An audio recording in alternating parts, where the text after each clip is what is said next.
kikah anak pakai sapi boleh, Ustaz? Cukup, Pak? Maksudnya satu ekor sapi tapi bersama-sama 7 orang gitu. Baik. Ya, akhi, beragama itu bukan soal lebih mahal. Bagaimana kita menanggapi masyarakat kita yang masih banyak melakukan adat istiadat yang tidak sesuai dengan sunnah.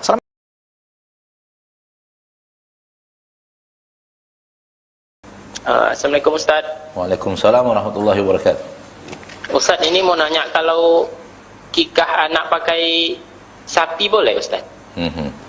Cukup, Pak? Maksudnya satu ekor sapi tapi bersama-sama 7 orang gitu. Baik. Kikah. Baik. Itu saja? Iya, Ustaz. Baik. Kalau antum akikah dengan sapi, insya Allah tidak diterima oleh Allah. Insya Allah apa? Insya Allah tidak diterima oleh Allah. Kenapa? Karena sudah tidak sesuai dengan sunnah Rasulullah Sallallahu Alaihi Wasallam. Walaupun lebih mahal. Ya, akhi, beragama itu bukan soal lebih mahal. Kenapa antum tidak sembelih gajah aja biar mahal sekalian? Cari gajah sana kemana gitu, beli gajah yang mahal sekalian, sembelih gajah sekalian. Rasul menyuruh kita untuk kambing. Kenapa kita ganti dengan sapi? Ada kaidah dalam mengikuti Rasul. Kaidah dalam mengikuti Rasul itu adalah ikuti waktunya, ikuti caranya, ikuti jumlahnya, ikuti kaifiatnya, ikuti jenisnya. Dan dalam akikah, Rasul telah tentukan jenis yang harus disembelih. Dan jenis yang ditentukan Rasul adalah kambing. Jadi jenis yang akan disembelih sudah ditentukan dan jumlahnya pun ditentukan. Kalau perempuan 1, kalau laki-laki 2. Dan itu telah ditentukan jenisnya, yaitu jenis kambing. Setelah jenisnya Rasul tentukan, jangan ganti dengan jenis yang lain walaupun lebih mahal. Insya Allah tidak diterima.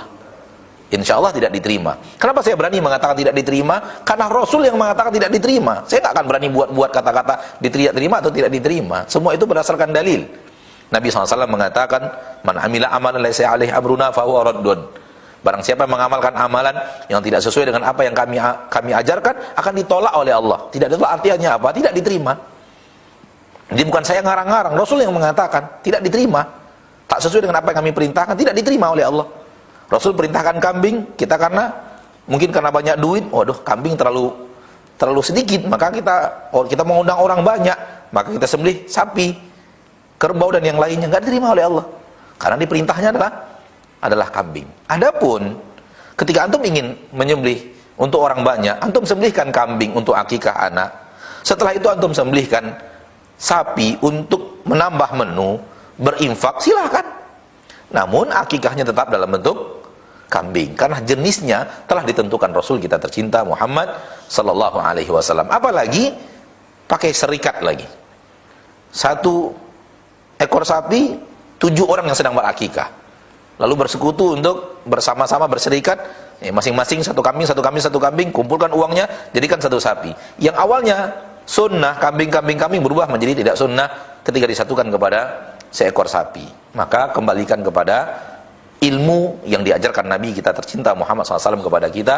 Beragama ini bukan apa mau kita, tapi apa maunya Allah. Dan apa yang maunya Allah telah Allah sampaikan melalui Nabi Muhammad Sallallahu Alaihi Wasallam. Nah, syukuran Ustaz atas jawabannya serta penjelasannya. Semoga bisa dimengerti untuk Bapak tadi yang bertanya. Baik, selanjutnya sudah ada penelpon yang masuk. Ya, halo, assalamualaikum. Waalaikumsalam. Ya, dengan Bapak siapa di mana ini? Bapak Main di Pasaman Barat, Pinali.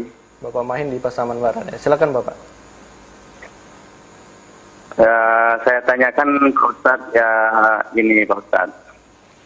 Masalah hukumnya, hukum tentang sini kan banyak bid'ah dan khurafat mengenai jimat dan tangkal. Yang pertama itu kan memasuki dunia kesyirikan, gitu.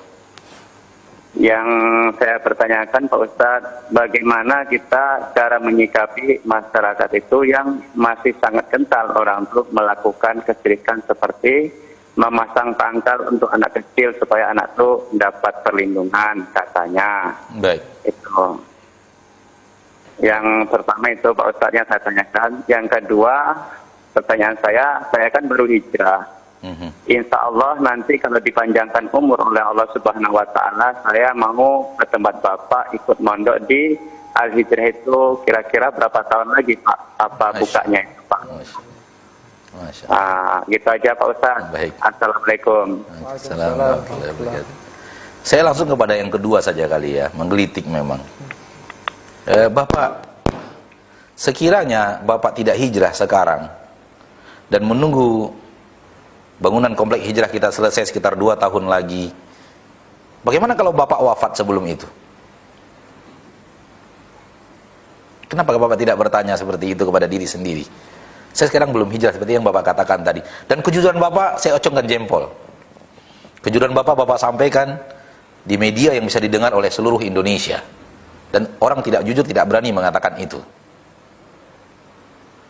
Tapi kejujuran tidak ada artinya kalau tidak di atas jalan kebenaran.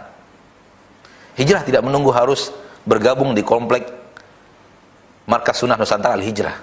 Hijrah itu dari diri sendiri, meninggalkan yang salah kepada yang benar. Dan kita tidak tahu waktu kita akan menghadap Allah kapan. Kita tidak tahu umur kita kapan. Dan mengundur-mundur itu tipu daya syaitan, Bapak. Tipu daya syaitan. Siapa tahu rencana kita memang 2 tahun lagi kita akan menerima kaum muslimin. Itu rencana, entah jadi entah tidak. Entah bisa diundur ke 3 tahun atau lebih cepat 1,5 tahun, kita pun tidak tahu. Tergantung bagaimana Allah Taala memudahkan nanti. Rencananya, dalam rencana kita insya Allah 2 tahun dari sekarang, insya Allah Ta'ala kita akan mulai terima kaum muslimin dan kaum muslimat yang akan bergabung dengan kita dengan kehidupan ala kadarnya, kehidupan seadanya di tempat itu, dan bersama-sama berjuang untuk membangun tempat itu sekian puluh tahun yang akan datang. Namun jangan menunggu itu untuk berhijrah. Jangan menunggu itu untuk berhijrah. Jangan nunggu bergabung dulu kemudian baru akan berhijrah. Berhijrah dari sekarang. Tinggalkan yang halalkan Allah Tabaraka wa Ta'ala kepada yang dihalalkan Allah Tabaraka wa Ta'ala. Tinggalkan yang bid'ah kepada yang sunnah. Tinggalkan yang tidak sesuai dengan sunnah Rasul kepada yang sesuai dengan sunnah Rasul. Selamatkan diri sendiri. Karena kita tidak tahu. Zaman sekarang, zaman kematian sangat cepat datangnya.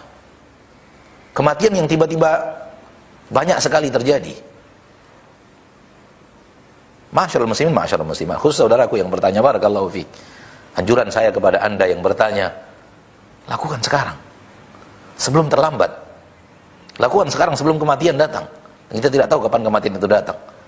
Wallahu ta'ala ala wa alam bisawab. Adapun pertanyaan yang kedua, bagaimana kita menanggapi masyarakat kita yang masih banyak melakukan adat istiadat yang tidak sesuai dengan sunnah. Selamatkan diri kita sendiri, seperti yang tadi saya katakan.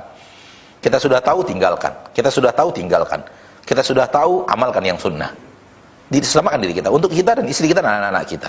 Walaupun kita akan dikucilkan masyarakat untuk sementara waktu, kita ditertawakan, kita dianggap aneh, kita dianggap asing, tapi kita yakin bahwa yang kita lakukan itu sunnah Rasul.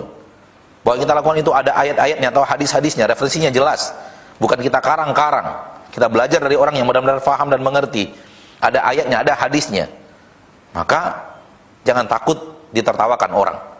Seluruh para nabi dan para rasul pun ditertawakan. Mulai dari Nabi Nuh ditertawakan orang, Nabi Syuaib ditertawakan orang, Nabi Musa ditertawakan orang, Nabi Muhammad, Nabi terbaik di permukaan bumi, ditertawakan orang ketika beliau berdakwah. Apalagi kita. Apalagi kita. Maka jangan takut ditertawakan orang. Jangan takut dianggap aneh. Jangan takut dianggap sesat.